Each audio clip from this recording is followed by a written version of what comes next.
Well, I was going to ask, what's the number one killer of Canadian teens today? That's my first question from our audience. But I guess my introduction gave it away. Whoops. So, what's the number one killer of Canadian teens today? Usually, you'd think it was cancer, smoking, drugs, poverty. Well, it's impaired driving. Okay. What is it? The Ontario justice system defines it as driving intoxicated, driving under the influence, driving distracted. In other words, it's anything you're doing behind the wheel that isn't driving.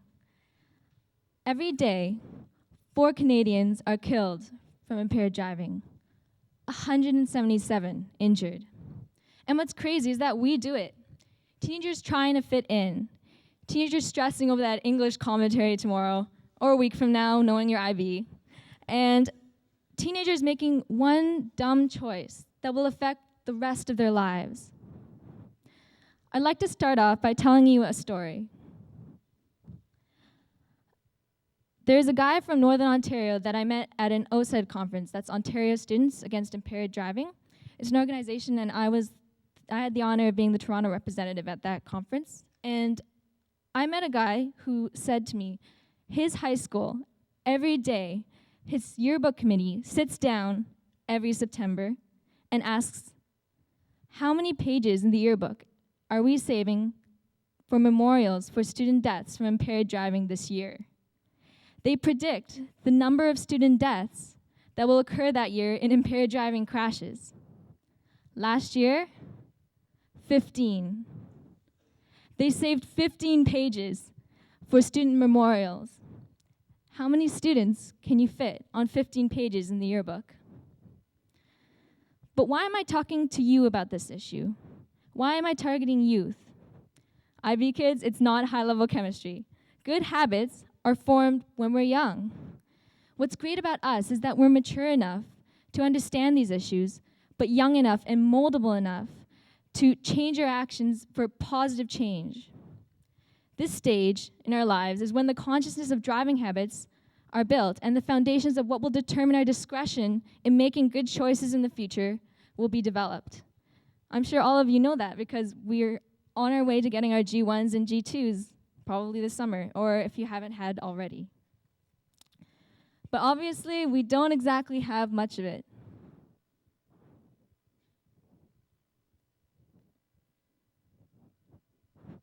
Yeah.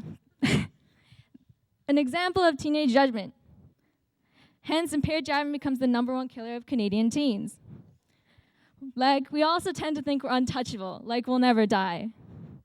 Another thing, we are also very distracted. Let's face it.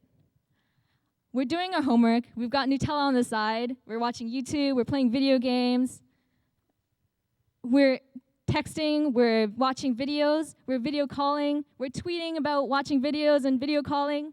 It all gets to your head sometimes. But the main purpose of this is that youth are distracted. They're not paying attention to their safety and they're not thinking about it. Behind the wheel, these issues become a little bit more serious. Change scenes to driving, phone goes off. You're going to be tempted to answer it. Here's a bro tip. Don't. Oh, I've been pressing the wrong button. I'm sorry. These phones are now killing more people than the previous at-large issue of drunk driving. Texting and driving kills 23 times more people than drunk driving. Now, here's a bro tip. Don't do it. A recent study from McGill also came out showing that hands-on phones or hand-free phones don't really make a difference between the chances of getting into an accident and not. It's just the issue of getting distracted off the road. That split second can change everything. Story time. True story. I went shopping for school supplies this year for some new swag and an easy button for school, primarily. And I almost got run over by a guy who swerved into the road in front of me. He was driving with his knuckles and texting with his phone on the wheel. And this is happening more and more. We see this as we saw our bus drivers get charged with texting and driving. Can you imagine? One crash, bam, 20 lives snuffed out. And what is our country doing about it? Well, last year, the United Nations launched a decade of road safety action. Canada lit up the CN Tower for it. But if there's been any priority in the news given to it at all, it's missed me. I myself heard about the event and got excited for the awareness opportunities. For the first time, Canada's top priorities are aligned with the international stage. Now, I sent in a proposal about impaired driving awareness events and youth action to the government, primarily on the UN General Assembly. I got passed from government official to government official to government official. Ministry of Youth, Ministry of Education, federal government.